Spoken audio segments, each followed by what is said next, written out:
Hey, it's me, Vicky Marie. Good morning, good afternoon, good evening, wherever you are in this crazy world we're living in. Oh my God, this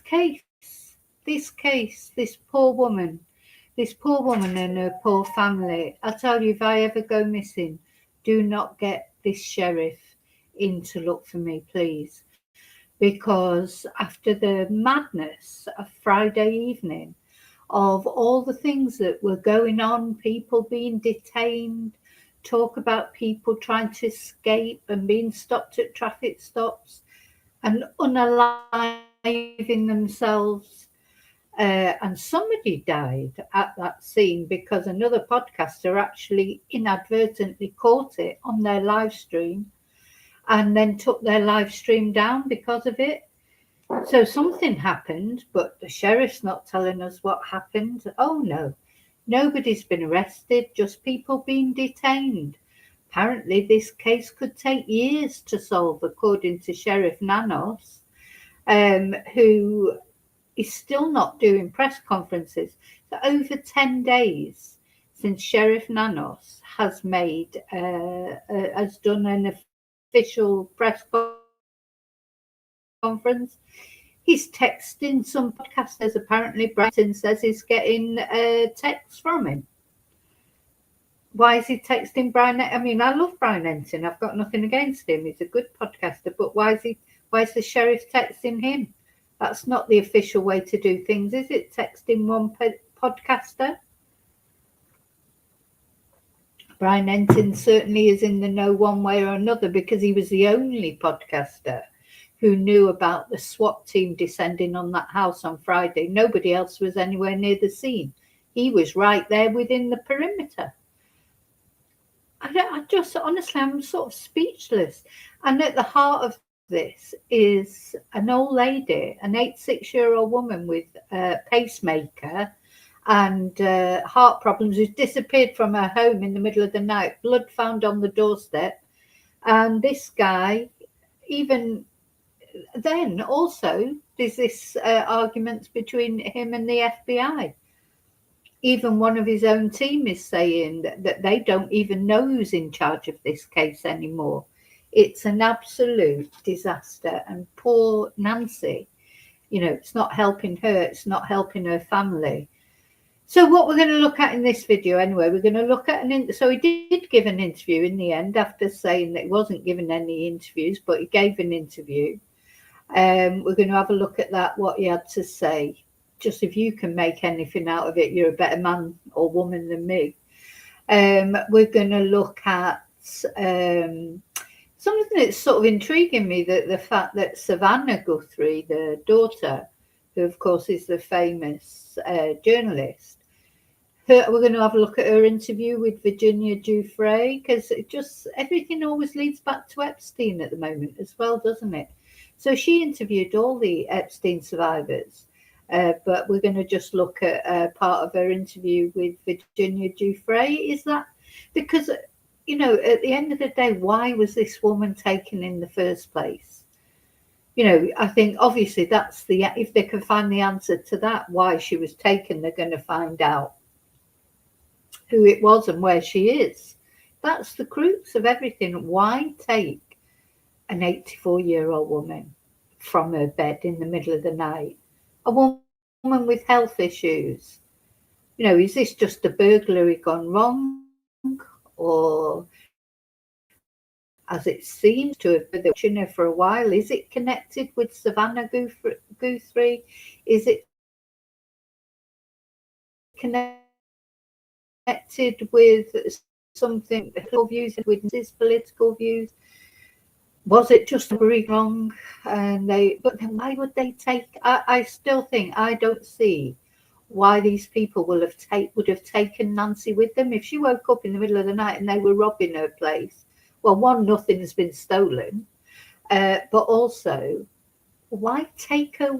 If they didn't know her, if they had no connection to her, why not just, supposing she died of a heart attack, or supposing they attacked her because she was kicking up her fuss and she was threatening to call the police?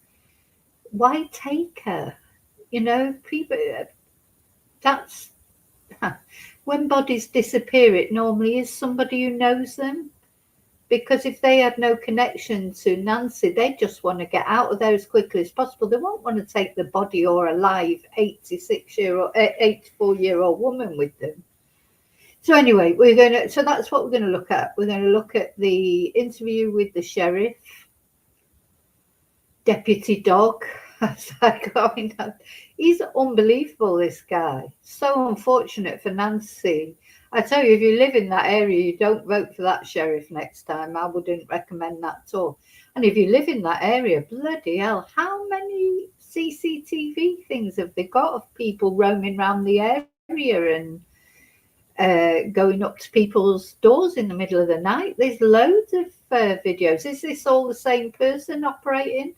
Or is it just one of the, all these random people going around robbing houses in that area?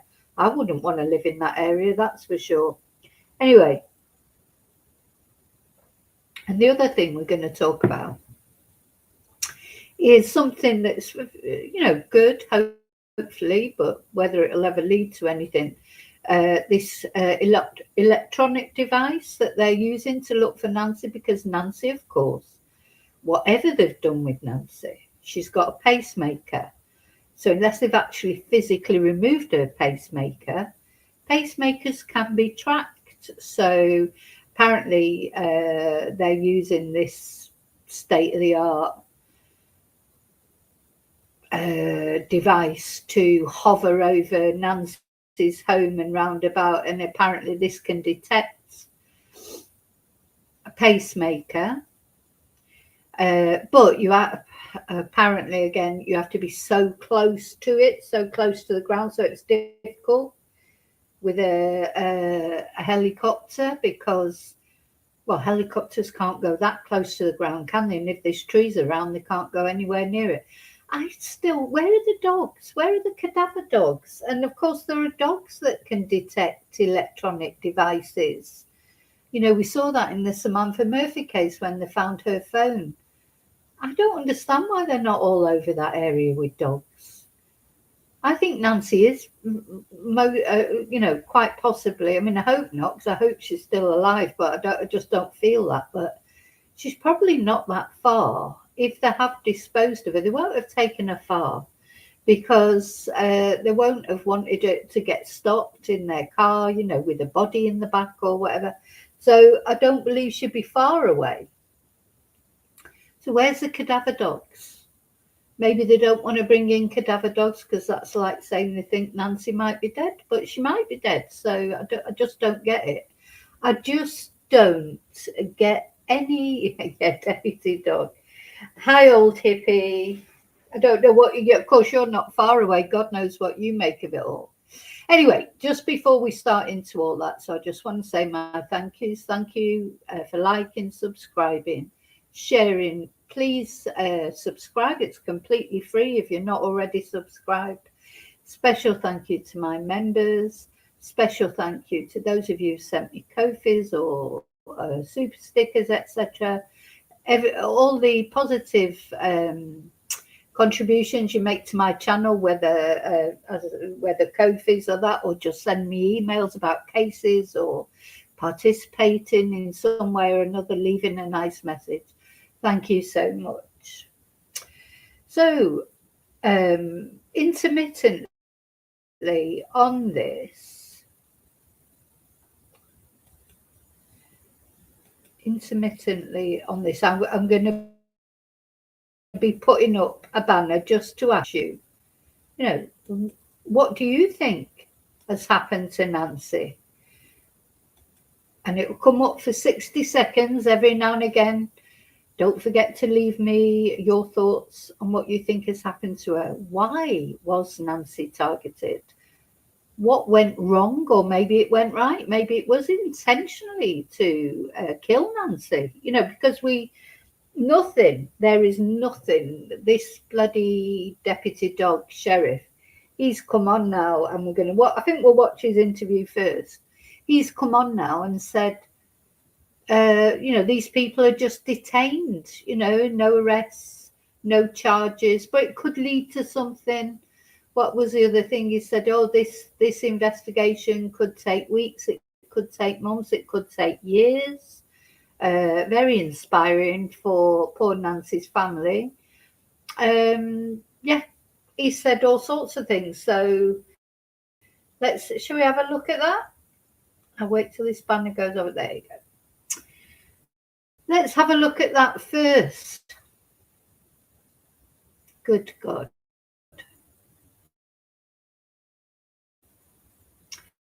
Well, old hippie, you're saying it was a home invasion gone wrong. They didn't know she was there.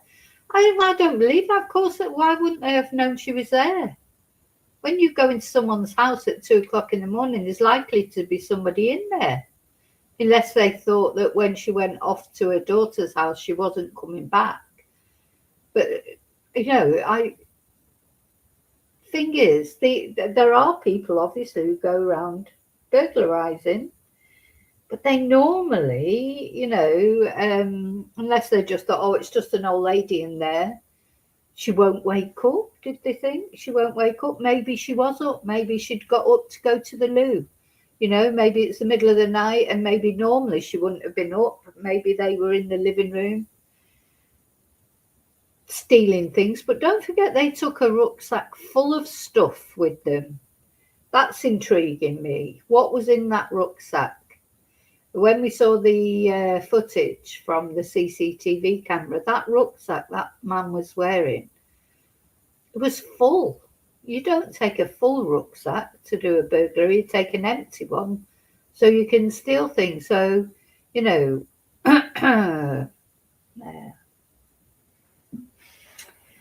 Let's have a look what Deputy Dog's got to say. It's funny, but it's not funny, of course, because, this is a woman's life at stake. This is a woman's life at stake. And, where is it? Oh, that's the wrong one, I think. This one. Yeah. Got a woman's stake. And meantime, this guy, let me just make sure.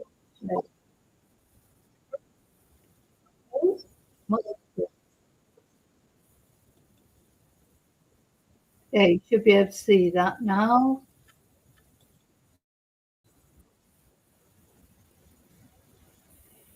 Just put it back to the beginning.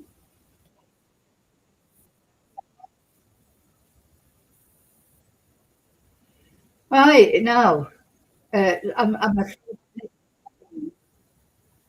why am I hearing two things? Hang on.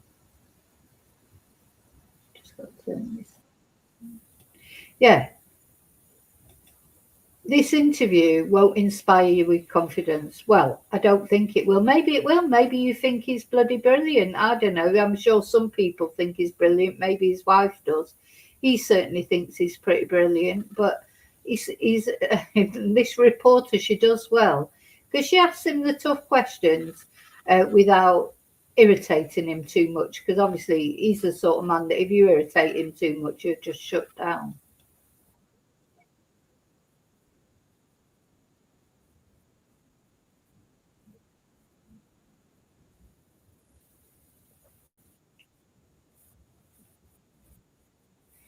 But that doesn't inspire you with confidence, does it? Well, is it funny then?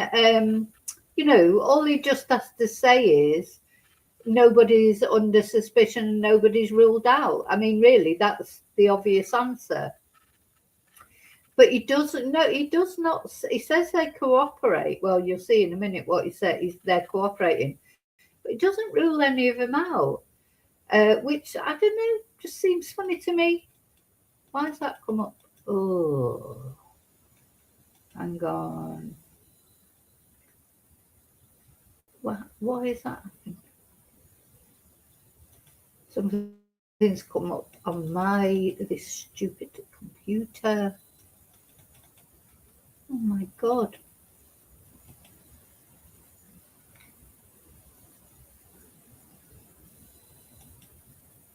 Right, sorry.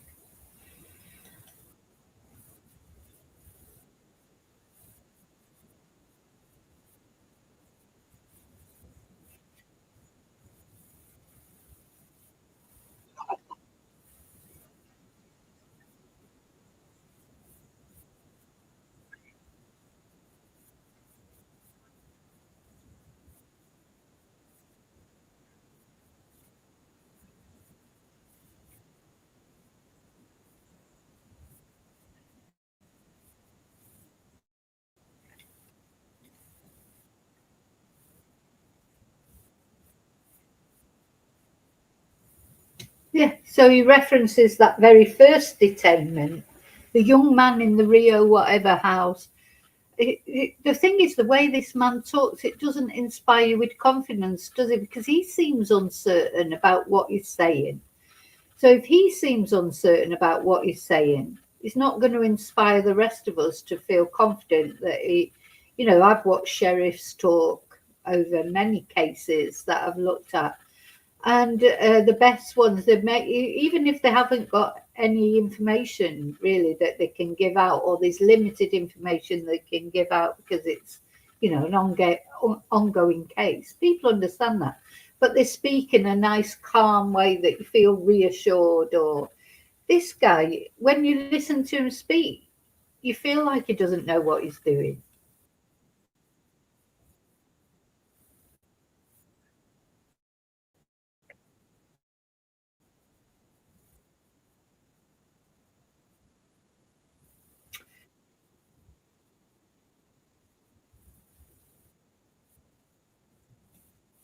Are you saying you can't hear it, old hippie?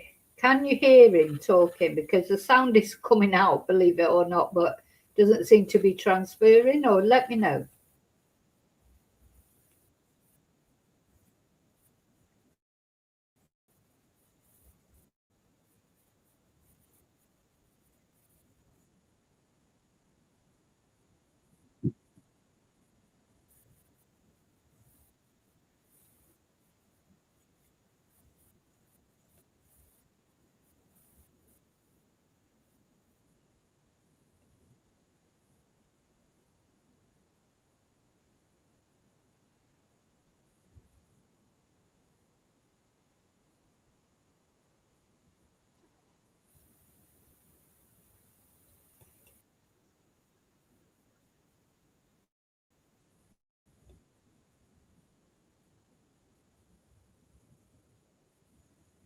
Right, okay.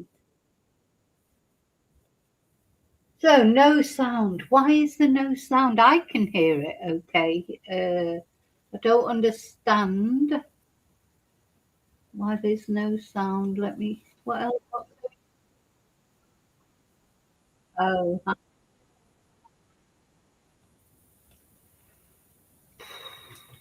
gosh, it's so irritating this. I don't understand why there's no sound, because the sound's coming through on my computer perfectly well. Let me think. What can I do? Let's try another one.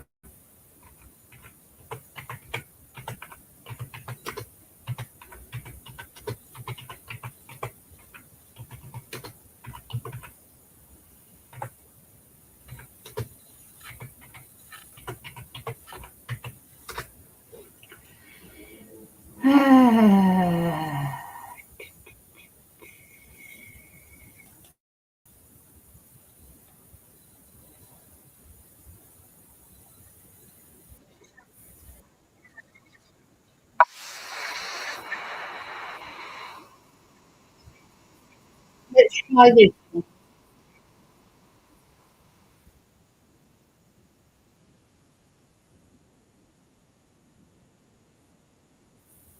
Let's try this one. See if you can hear this one. My computer doesn't want to listen to him, obviously, or the streaming thing.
Oh, no sound again.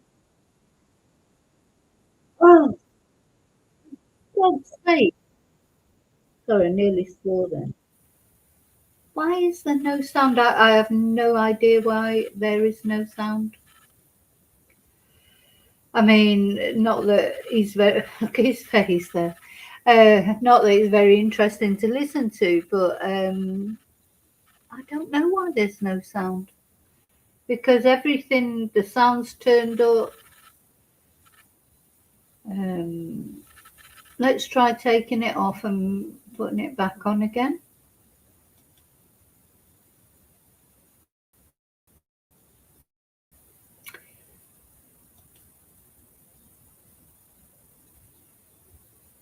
Sometimes that's what you have to do. Just take it off, put it back on again.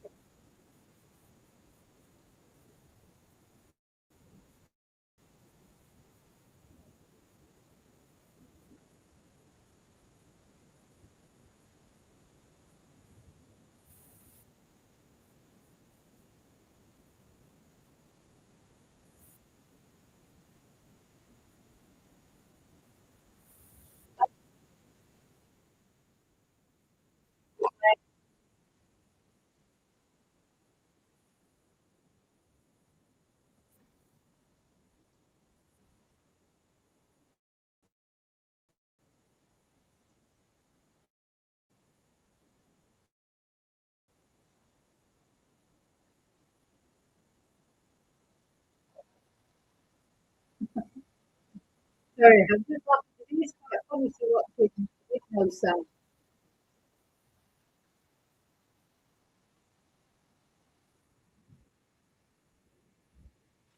It is quite to watch with no. I don't know what to do because I don't know. I don't understand why it's not coming. Let's take it off quickly and try again. Stop sharing.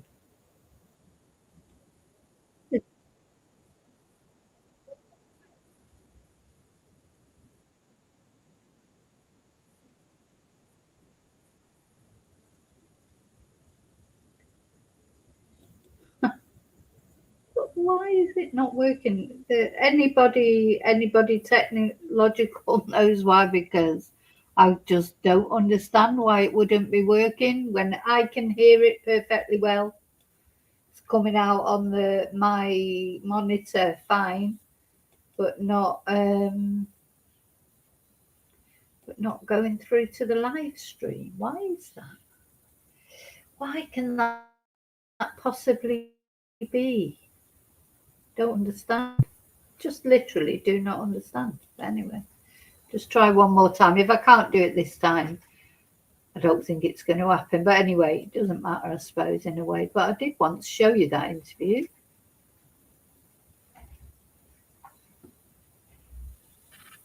And it's still quite windy here. I can hear some very.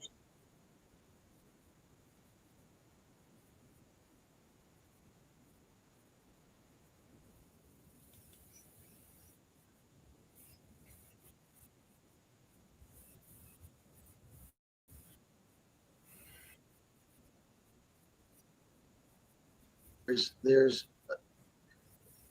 we've done a number of interviews and investigations and taken DNA swabs from a number of different people. They've all cooperated with us, and we look at what their stories are, and we go, okay, the real Rico case, perfect example. That young man, we got a search warrant, went search his house, and he talked to us. We thought, okay, makes sense, and we left. But is he clear? Well, no, we don't know that. We don't think there was anything else to get from him at that time. But what if we end up, because all that evidence was taken and submitted for DNA? What if that DNA at that search warrant scene shows that Nancy was there? He's not clear. So the family, I'm going to say this real carefully. They are under tremendous pressure and tremendous grief. And I think it's really irresponsible for anyone to start. Right, I'm going to start it again from the beginning. How weird, because all I did was take cooperative and cleared are two different things. I know, but the evidence will take us there. Right. I'm going to ask you just a slew of different questions within the case, starting with, have you been able to clear any of the Guthrie family members? Well, I put it like this.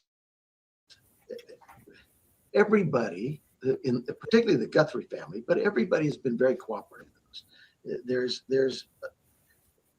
We've done a number of interviews and investigations and taken DNA swabs from a number of different people. They've all cooperated with us. And we look at what their stories are and we go, okay, the Rio Rico case, perfect example. That young man, we got our search warrant, went search his house, and he talked to us. We thought, okay, makes sense. And we left. But is he clear? Well, no, we don't know that. We don't think there was anything else to get from him at that time. But what if we end up, because all that evidence was taken and submitted for DNA, what if that DNA at that search warrant scene shows that Nancy was there? It's not clear. So the family, I'm going to say this real careful. They are under tremendous pressure and tremendous grief. And I think it's really irresponsible for anyone to start pointing fingers that way. They have been nothing but cooperative with us. I think cooperative and cleared are two different things. I know, but the evidence will take us there if that's the case. Right now, we are working close with that family, and yeah, our hearts go out to them. So they are not cleared as of now. Nobody's cleared. Nobody's cleared. Okay. I know there's still a lot of investigative efforts going on at Nancy Guthrie's home, at Annie Guthrie's home, and around Southern Arizona. My question for Nancy Guthrie's home is, if there are continued investigative efforts, why is there no crime scene tape up? So I don't know where this started, but let's go back to the beginning. Mm-hmm. Our team gets a call. We're looking for search and rescue efforts. Shortly around 2 o'clock, I get a call. I said, we need to turn this up. This could be a homicide, could be a kidnapping. And so we go that direction. They work it. I was out there till probably around midnight or 1 o'clock and went home. And when I'm out there, I'm not in the scene. People report that. That's not my role. I'm there to ask, what do you need? What does my team need to get? What resources can we get to accomplish? And we move on. I just want to say that because he says, people are asking, why am I not at the scene? That's not my role. Well, it doesn't matter if it's your role or not. The thing is, people, you're supposed to be there, aren't you, to put people at their ease? And, you know, it's not a question of what your role is. What you're going to do, sit down there and say, oh, I'm not going to the scene because that's not my role. Your role is to do whatever you have to do to put people's minds at rest. You are the sheriff. You are, the buck stops with you. I don't understand it. Understand this? Well, that's not my role. What is your role then? Your role is to do whatever it takes, to do whatever's necessary to put people's minds at rest or to make people feel reassured that something's being done. It's like when he went to the basketball game and that. It probably, oh, is that your role then? To go to the basketball game in the middle of a massive investigation, probably the biggest investigation you'll ever be involved with in your whole career. Was that your role? To go and enjoy your basketball game, get your popcorn? What is he talking about? That's not my role. What is your role? Just ridiculous, man. He's a ridiculous man. They were out there probably till 7, 8 o'clock that morning. That's a Monday morning. I now start getting calls and I field all the media, but I realize that the national media is getting involved, and it's like I'm there on the phone in front of cameras like this from 9 a.m. to 9 p.m. I can't do that all day when it's going to get this job done. And I think we tried. No, he can't do that all day. Nobody's asking him to do that all day. But it's been 10 days since he's given a press conference. He's saying that as if he's all doing a press conference every 30 seconds. He doesn't have to do this, and he shouldn't be talking to individual reporters. Personally, I don't think. He could do one conference every couple of days, just, to field off what's going on.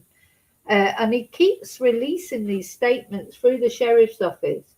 Oh, there's no press conference today, but if anything happens of any significance, blah, de, blah, de, blah. Friday night, 2 SWAT teams deployed, people detained.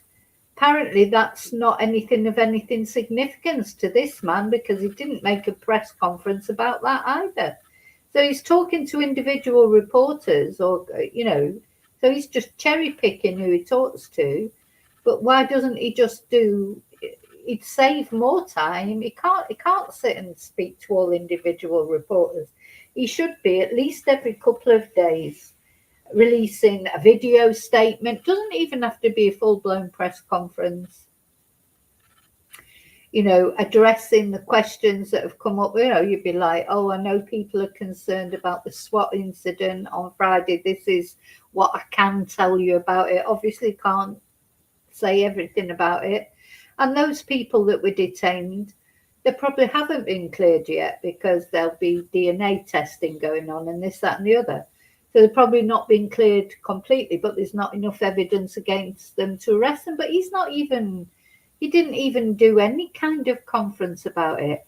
And, in this day and age, you can't hide it when SWAT teams are sent out. Anyway, somebody told Brian Ensign about it. Somebody told him it was going to happen, because he was actually in the perimeter. So he's just talking rubbish. Yeah, you can't do 24-hour interviews. Well, what is your role then? What are you doing? To have a press conference the next morning. It was a little chaotic. I'll take that hit.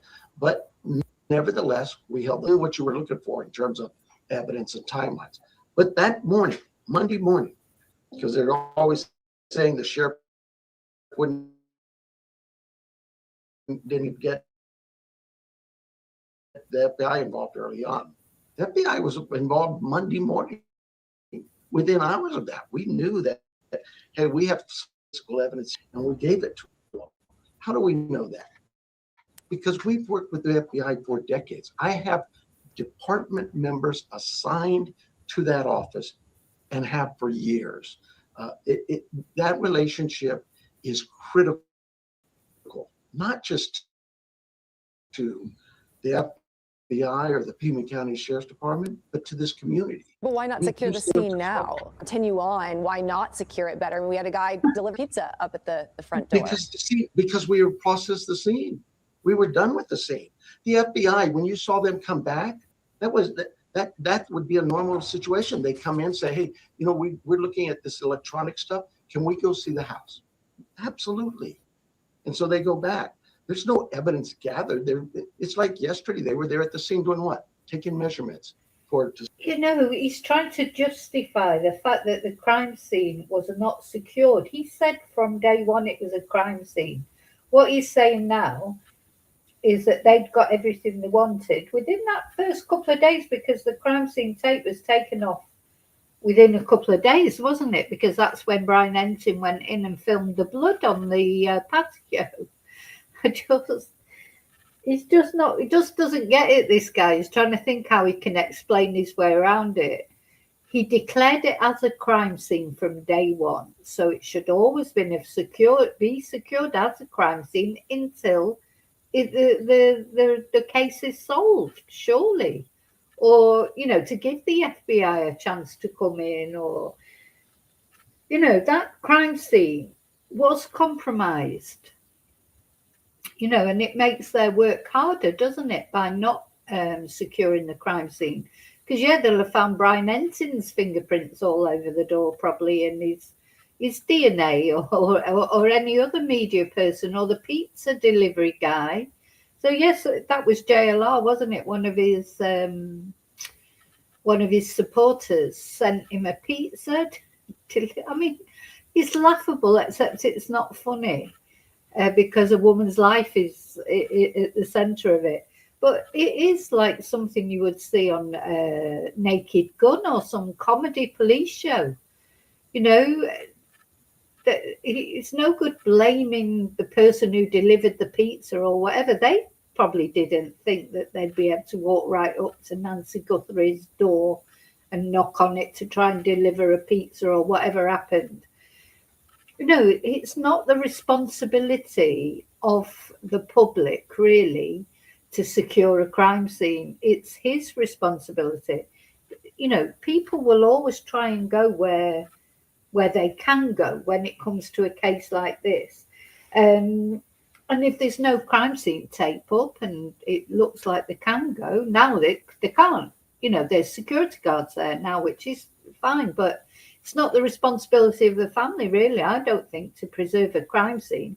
It's the responsibility of the police, and he's trying to talk his way around it. He can try and talk his way around it as much as he wants, but he knows himself. And as you say, old hippie, she knows he's a moron as well. You can tell by the way she's looking at him. He knows he's wrong, but he can't even admit he's wrong. He can't even say, well, that was a mistake. We perhaps should have left it. You know, he's got to, he's just blethering on. See, that video we have of that individual, that's critical to us. So are they not taking new evidence, not seizing new evidence from the home right now? I'm sorry? Are they not collecting new evidence right now? When you say that part's done, they're just taking measurements. Are they not taking any more evidence? We have to understand when you're speaking of evidence. Are they gathering pieces of evidence off there and taking it in? No. What they're doing is they're doing some analysis of the evidence we gathered to see what can fit. Yeah. Okay. You know, obviously, it's no secret to you, there's been a lot of talk, the controversial, where the DNA is being tested, where the evidence is being tested. Can you just clarify the order here? And did the FBI want to test something at their lab, which is typically known to be the pristine lab? And did you say no? So their lab is a great lab. We've used them before. They've solved cases. Our lab is a good lab too. We've used this lab for 40 years. So it's not like, oh, whose lab is better? They're both very capable labs. What happens is in these kinds of situations, we make a decision. Investigators sit down and talk about it. What's the best strategy here? What happens is we had submitted our DNA to a lab for analysis. The FBI took the camera images and did that. When those camera images came back, what happens? FBI shares them with us. Right. When our lab reports come back, we share them. We now have a glove we found. Somebody found it. Not at the house. Somebody reported that. It's 2 miles away. But we're not going to disregard that. That'd be silly. So we go gather that glove and we take it. And the FBI said, well, we can send it to our lab. I said, well, why would we do that? We have a lab that has all the markers, right? You have the family members, and they're at all. They're all our lab's better than your labs. That is basically, essentially, that is what he's saying. He can talk his way around it as much as he wants. But you can just look at her face, that woman. She asked him the question, and good for her that she asked him the question. It seems obvious to me. He's like, no, we want it to go. He wants the kudos for solving this case when it happens. He doesn't like the FBI has admitted that because they investigated him for misappropriation of funds years ago, didn't he? And he was a video of him saying that he's got no love for the FBI. So what he's trying to say now, I have no idea. But he's sort of saying, no, it's not a question of our lab's better than your lab. But then the way he talks after that, it is. Who is in charge of the investigation? The FBI said he's not cooperating with them. That's not somebody making it up. He's not cooperating with them because he wants to be the one who solves it. But he doesn't want to put the work in. He still wants to go to the basketball and watch the Super Bowl, and because that's not his role to put the work in. His role is just to come out at the end of it and say, look how brilliant we are. We've solved it. And we also have other evidence there. We had evidence from the Rio Rico search warrant scene it's submitted there. You did tell me last week, though, that your lab was down, and that's why you'd sent it to Phoenix. Last week, though, you did tell me at one point that the Tucson DNA testing lab was down, and that's why you sent it to Phoenix. Is that back up and running? No, she's clever when she says this to him. Look at his face. I never said that. I never said the lab was down. But she says, you said to me last week the lab was down. Was that why? Look at his face. He can't even remember what he said. Because that's the other thing. He's not organised with his notes, he's like, when did I say that? But he obviously said it because she's bringing it up. And probably if he said, oh, I didn't say that, she'd probably bring the interview up. I don't recall ever saying the lab was down. I don't know what you're talking about. You said that in our interview last week, I believe on Tuesday. Maybe I was confused with something else, but that DNA lab's never been down. Maybe it was the rapid DNA in Tucson? You said that's why you set stuff up to Phoenix. Yes, gotcha. Yes. The rapid DNA test is not a test that you can use in court, but it gets us. Yeah, so I don't know what you're talking about. It doesn't inspire confidence, does it? I never said that. No. And then she doubles down on it and he goes, oh yeah. As quickly as a result to say, hey, we might have something here. That was down. So we went to DPS. Yes. Is it back up and running now in Tucson? I believe so. Yeah, I don't know. Tucson's. So we have a DPS office here in Tucson. Mm-hmm. Their lab. I didn't get any of those details because that's not my role, obviously. I'm just the sheriff. I'm just there to go to basketball matches and, throw my ego around. What is it? He said, oh, I don't know. I haven't been told about that. He is absolutely. This interview won't help. But everyone thinks he's useless anyway, but after this interview, it's even clearer how useless he is. I said our rapid DNA is down, or whatever that meant. I don't know. Okay. We just wanted some rapid DNA done, and so we sent it to DPS. That makes sense. Important investigative tool to at least have on that. I'm sorry. When I think of DNA at labs, I'm thinking our lab, FBI lab, those kinds of crime labs.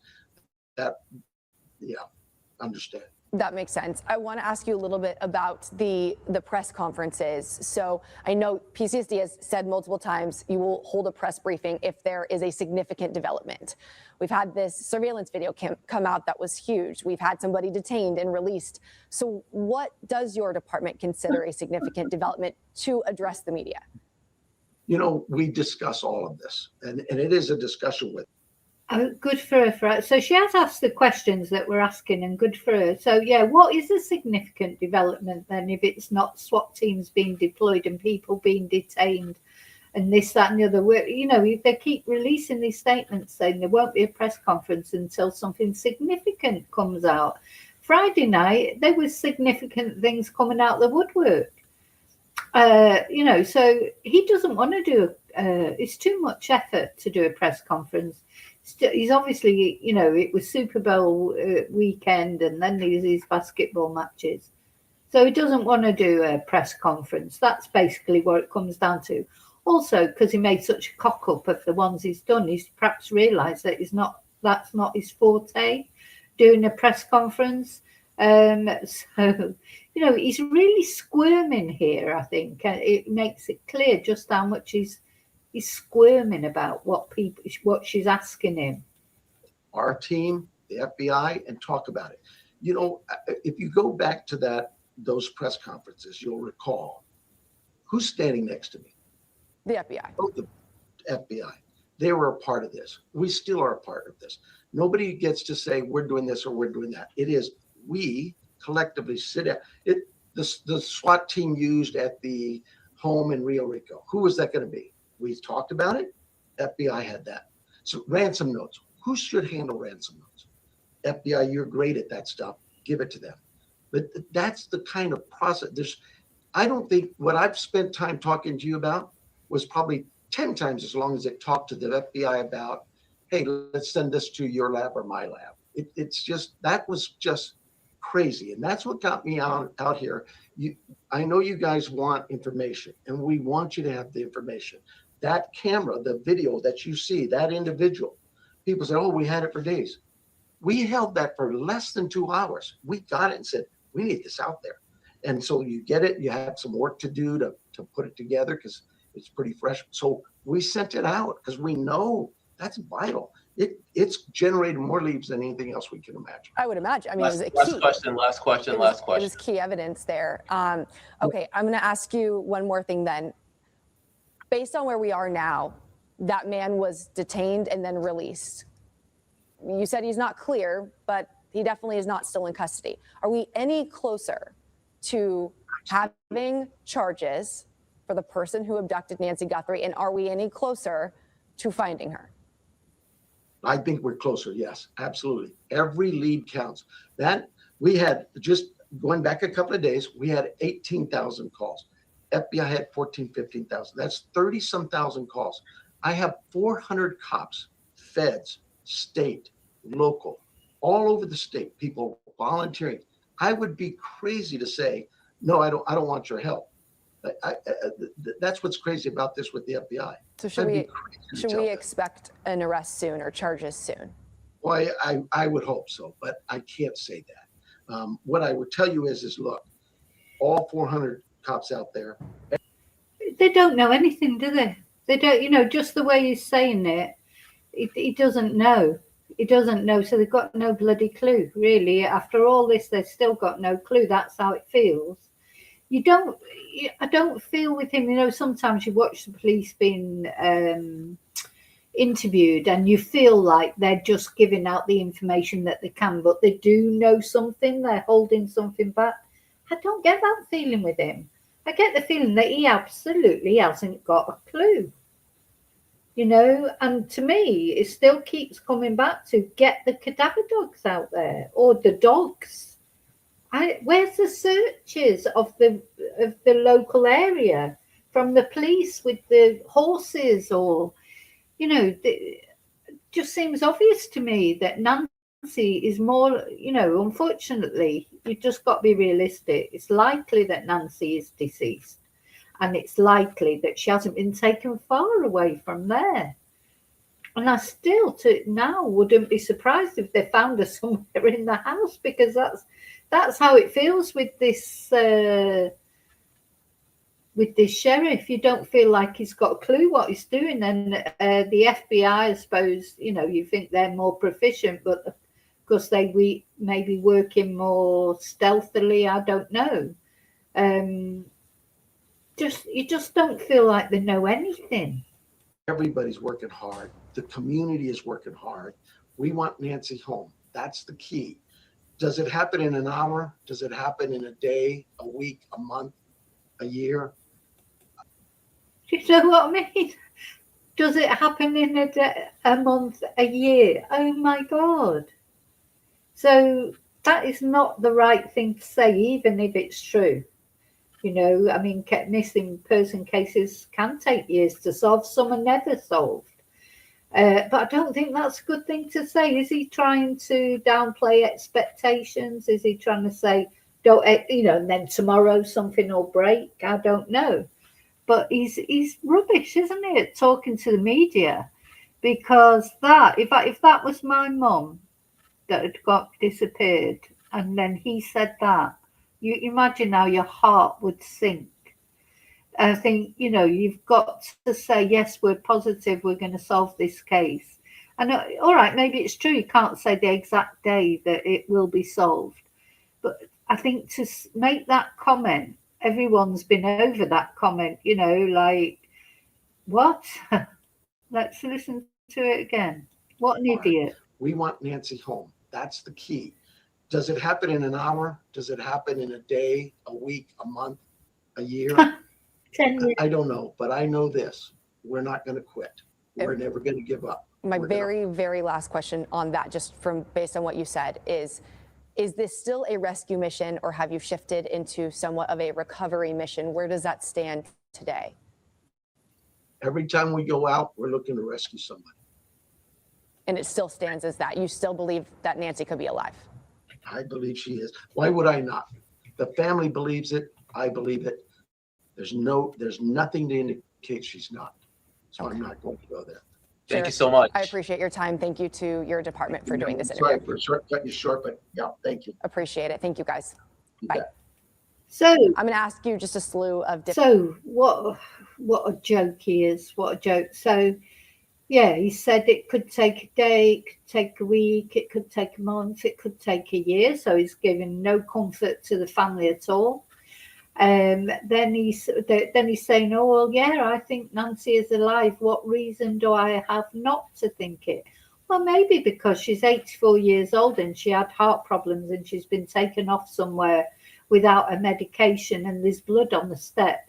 Now, I understand that he doesn't want to say that he thinks she's deceased, that would be upsetting for the family. You've got all these sort of fake kidnap things coming into TMZ and different things that are, as far as that's another thing. As far as we know, he said he's leaving the kidnap notes and that to the FBI. But as far as we know, we don't know whether any of those kidnap notes are genuine or false. We don't know, they don't know, do they? How can they not know? There was one person has been charged with who sent a false kidnap note and also phoned one of the family, apparently a short phone call. One person has been charged, haven't they? But then there's been other. We don't know if they're all from the same person. We don't know if they're genuine, not genuine. They all seem to be, all the prospective kidnappers are all contacting TMZ now because they get publicity that way. Some people, that's what they want. There'll be people that are sat there, nothing to do with Nancy Guthrie, send it, not even expecting any money back from the kidnapper, not even expecting to be paid anything, but just enjoying the attention and enjoying torturing the Guthrie family. Some people enjoy torturing families when they're going through distress like this. I've seen it in every single case I've ever covered. There's always some nutter out there accusing the family of something, or look at Jay Slater case, how his mom was vilified. The mother of a boy who's died, she had to bring him home in a body bag. And there's people out there actually enjoy tormenting families, unfortunately, sadly. And of course, social media makes it easier for them to do that. But yeah, those TMZ ransom notes, none of them have been proven to be genuine. But having said that, they haven't come out and told us that they're not genuine. It's like no official confirmation of anything one way or the other. Just ridiculous it is. Yeah. Exactly. He reminds me actually a lot of is it Steve Martin, who's the guy who does not Steve Martin, the other guy with the white hair that I can't remember his name. He just reminds me of that guy from Naked Gun completely. It just I think, as I say, I'm laughing, but it's not even funny. Deputy dog, Naked Gun. Anyway, so I'm just going to show you now the interview. Hopefully the sound will come through on it. The interview, where is it? With Virginia Guiffre. Now this, just that there's so much about, so much going on at the moment about Epstein. So this is the Virginia Guiffre interview with Savannah Guthrie, Nancy's mum. Back in the days when people weren't believing Virginia necessarily. My heart breaks for Virginia because, of course, she's been unalived, hasn't she? She was found deceased last year in her home, where it was said that she deleted herself. Did she, though? Who knows? Will we ever know the truth? Poor Virginia, it seems like she's had a life of abuse, and then nobody believed her. And yeah, she was complicit in that abuse herself because she was encouraged to find other young girls for Epstein and Maxwell. But you know, she was 17 years old, so she was sort of inveigled into that environment. And yeah, she probably did do some soliciting of other girls. You know, that's what where these creeps, you know, they not only groom their victims, but they get their victims to groom other victims. That they do that, and you know, but still, it's them they're the predators. You can't a 17-year-old girl, you know, with her head turned by the world that she was moving in. You're going to meet a prince. You know, young girls, they're of course they're impressed by money, wealth, status, etc. Of course they are, and you can't blame the girl completely for it. Now, I'm sure Virginia's had to live with that herself. So anyway, so yeah, so we've got this is Savannah, Nancy's mum, a few years ago. How long ago was this? I'm not sure. It's 10 years ago. And it's her mum who's disappeared in the weird, like it says here, in the weirdest, sketchiest circumstances imaginable. Is there any connection? Is it possible? Because what is the reason that Nancy has been taken? You know, we just don't know. Anyway, I hope the sound works on this. Uh,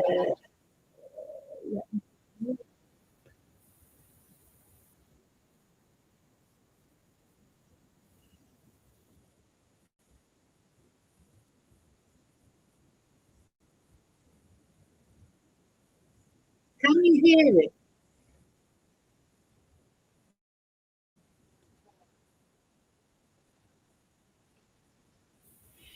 Now, I must admit, when I was watching this, I felt like Savannah was looking at her like she didn't believe her. I don't know, she's got that skeptical look on her face. Of course, a lot of people didn't believe Virginia in the beginning. You know, she was reviled for speaking the truth. Anyway, let me know. Can you hear it? That's the important thing. Can you hear it? Because, you know, we've had a few problems earlier.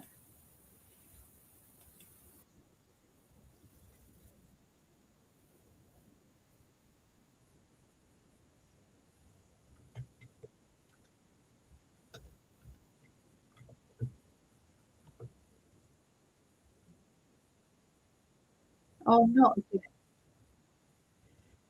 Ay,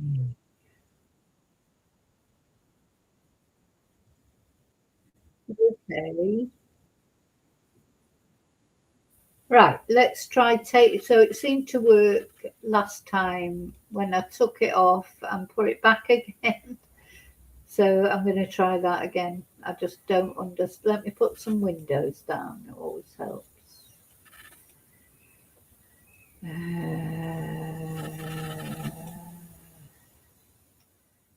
Right, I took it off. Let's put it back. That seemed to work last time. Let's see if it works this time.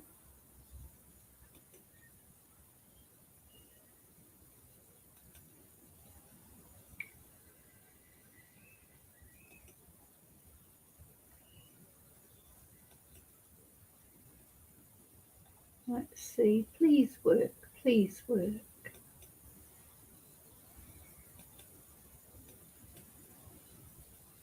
First time in London. I was so young. Gillian woke me up in the morning and said, "You're going to meet a prince today." I didn't know at that point that I was going to be trafficked to that prince. And then that night, Prince Andrew came to her house in London, and we went out to Club Tramp. Prince Andrew got me alcohol. It was in the VIP section. I'm pretty sure it was vodka. Prince Andrew was like, "Let's dance together." And I was like, okay. And we leave Club Tramp, and I hop in the car with Ghislaine and Jeffrey. And Ghislaine said he's coming back to the house. And I want you to do for him what you do for Epstein. I just couldn't believe it. I couldn't believe that even royalty were involved. First time in London, I was so young. Ghislaine woke me up in the morning and said, "You're going to..." Yeah, so it's just a short clip from the whole interview. You probably can find that. Maybe one day we'll watch the whole interview, but yeah. So she got up in the morning. Ghislaine Maxwell said to her, "You're going to meet a prince today." Off they went, met Andrew. Of course, Andrew later denied that this had ever happened or that he could remember it. Of course, there was that infamous photograph of Andrew with his hand on around Virginia that he said he was photoshopped and it wasn't him. But now Ghislaine Maxwell has come out and said that it was a genuine photo. The thing is, Virginia has been completely exonerated, hasn't she? You know, that she received so much hate when she first, she's the person really who started talking out against the establishment. It's hard to accuse a prince of trafficking or, you know, participating in it. And she was reviled for it. You know, she received so much criticism, didn't she? Oh, she looked so well there and everything. It's horrible to think that at 41 years old, she is deceased. You know, supposedly took her own life last year. I don't know that I believe she took her own life personally, because she had her book coming out. Things were breaking, weren't they? You know, if only she would have kept going for just a little bit longer. I wonder what she would make of everything now, of Andrew losing his title at least. I mean, he hasn't been held to account properly, has he? Because he won't be. I doubt if he ever will be. I doubt if he'll ever be prosecuted, but you never know, maybe. You know, she would have, it's a shame that she's not here to see things sort of falling about around these famous people. Because it's not only Andrew, it's all the other billionaires, that there are bits of prosecutions coming out, and that gradually, hopefully, people will be held to account for what is turning out to be not just a simple trafficking case. Even that's bad enough, but now there's the things that they're saying that have come out in all these millions of Epstein files. How can they have been just brushed under the carpet? We talk about murder of children, you know, really horrible things, much worse than trafficking of 17-year-old girls, and that's bad enough as it is. But the things that are coming out now are even worse. And Virginia, she is instrumental in bringing all this to light. Anyway, let's watch this again. First time in London, I was so young. Ghislaine woke me up in the morning and said, "You're going to meet a prince today." I didn't know at that point that I was going to be trafficked to that prince. And then that night, Prince Andrew came to her house in London, and we went out to Club Tramp. Prince Andrew got me alcohol. It was in the VIP section. I'm pretty sure it was vodka. Prince Andrew was like, "Let's dance together." And I was like, okay. And we leave Club Tramp, and I hop in the car with Ghislaine and Jeffrey. And Ghislaine said, "He's coming back to the house. And I want you to do for him what you do for Epstein." I just couldn't believe it. I want you to do for him what you do for Epstein. The thing is, as well, Virginia, I've seen Virginia being interviewed many times. Her story never changed. You know, that was the story. She went to the nightclub.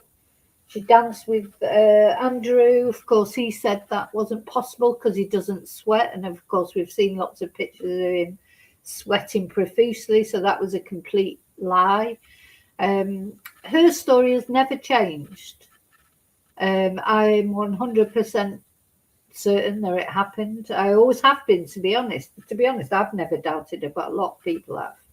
Yeah, I couldn't believe that even royalty were involved. First time in London. Yeah. I don't know if it's just me, but I do feel like Savannah's looking at her like she don't believe her, but I was bet so she young. believes her now. Keelan woke me up and No, yeah, she just, I don't know, there's something about a bit sniffy the way she's looking at her. But a lot of people were looking at Virginia like that at the time when it all first came out. A lot of people didn't believe her. She's been totally exonerated now. I think there won't be many people now who don't believe her. Surely not anybody except Andrew and his, any idiot he can sort of convince. You know, just even at the end of the day, it is just for the Charlie boy to remove his titles, which of course is a load of rubbish, really, because he's still being waited on hand and foot, living in a mansion. But he's removed his titles because, of course, Charlie boy and Shamilla and all the rest of the royal family, they're all worried about themselves now. What's going to happen? Because now we know that the royal family, not only Andrew, but even the Queen, just sat on this for years, knowing what had happened, knowing what Andrew was and not holding him to account. And just because over the last couple of months, now Charlie boy's in a big panic. Oh God, what we're going to do? I'll take his titles off him. You know, oh yeah, he's living at Sandringham, and that's my private residence, so the taxpayer's not paying for it. Where do you get your money from, Charlie boy? Anyway, you know, apparently the servants have gone on strike. They don't want to serve him. I mean, just even the word servants these days, really, when you think about it, we're still in the dark ages. We're still talking about servants. You know, we've got Charlie boy who somebody actually puts his toothpaste on his brush for him, a certain amount. In the morning, you know, can't even put his own toothpaste on his toothbrush. And I know, you know, in my opinion, why Andrew has never been held in account till now is because, as I say, there's a big panic going on now because the whole royal family is worried, including Charlie boy, including Shamilla, Willie, and Prissy Kate. You know, they've all sort of just gone along with him for years since this came out. This is years ago. Jeffrey Epstein died years ago. He's been dead for years, and nobody, all these files that are coming out now, but the FBI or whoever had them, I don't know, they were there for years. They're only just being released now. But why is it taking all these years for these poor girls to go out, tell their story, and people calling them names and saying they're money grabbers and they're this and they're that? And now it turns out that they're all correct. High pie in the sky. You know, they were correct what they were saying. In fact, it's worse than it was originally said. Just, every time anything about the Epstein files flashes up on my social media feeds, it's so depressing. It's so horrible. The horrible things, you know, ordering all that sulfuric acid. What was he ordering sulfuric acid for? Now they're talking about, that horrible dentist room with all the masks and, oh God, it's just revolting to think what was all going on and people knew about. And the reason why, in my opinion, Charlie boy is not going to, well, he's saying now that he is going to encourage a police inquiry. Oh dear. I mean, it's only because, you know, I don't believe that'll happen because, you know what, Andrew knows all his secrets. They're all in it together. They're all in it together. Andrew will know all Charles's. You know, he's been a horrible man most of his life. He's treated the women in his life terribly.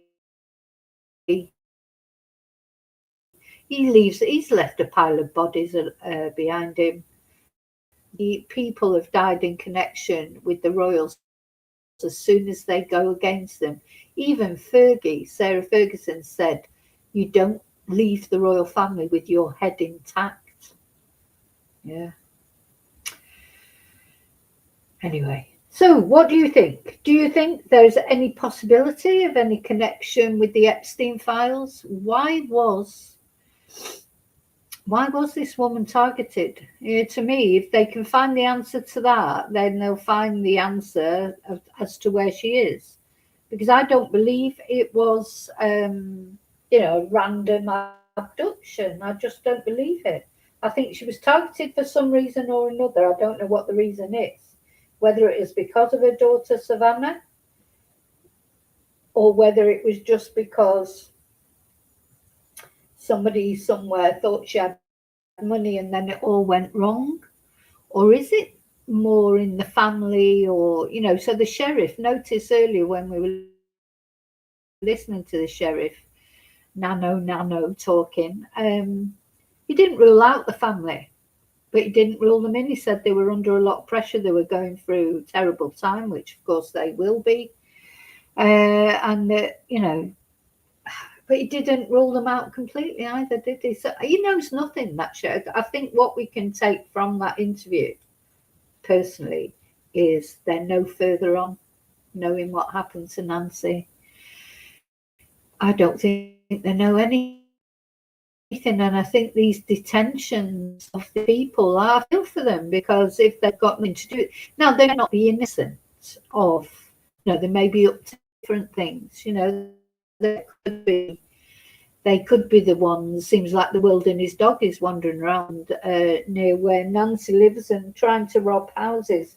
They may be involved in that. They may not be good people, not necessarily involved, of course, maybe in the abduction, because as far as we know, nothing has been found. So it's nothing burgers all round. That was the title of this video. The nothing burgers are on me. That's what Sheriff Nano should be saying. I'll give you the nothing burgers. We had all that frenzy on Friday night, and it felt again for the second time like maybe we were coming near a conclusion. And then last night, nothing. And then no arrests, no charges. Even JLR went to bed early last night. And JLR investigates. He'll be there at the crack of dawn. A good sleep, he needed it, And then you've got Brian Enton. He's another good one for coverage, saying that even someone in the police department has said that they don't know who's in charge of this case. So the only sort of positive thing I think that's come out in the news from last night is the fact that they're using this electronic device to try and find Nancy's pacemaker. Because, obviously wherever the pacemaker is, that's where Nancy is. But I just don't understand why not searching with dogs that can detect these things. Horses that can go through the difficult terrain. I strongly believe Nancy is round about there somewhere, sadly. I do think that, but maybe not. Maybe she's being held somewhere and she's okay. You just can't see it, can you? I'd like to say I'm hopeful, but I'm not. But anyway, I'm going to pray for her, pray for her family. Hope the sheriff gets his act together, the FBI, whatever it takes to find this woman. Hopefully, it'll happen. But anyway, thank you for caring about Nancy. Thank you for watching. Please like and subscribe if you want, and don't forget to press the notification button if you want to not miss any further updates.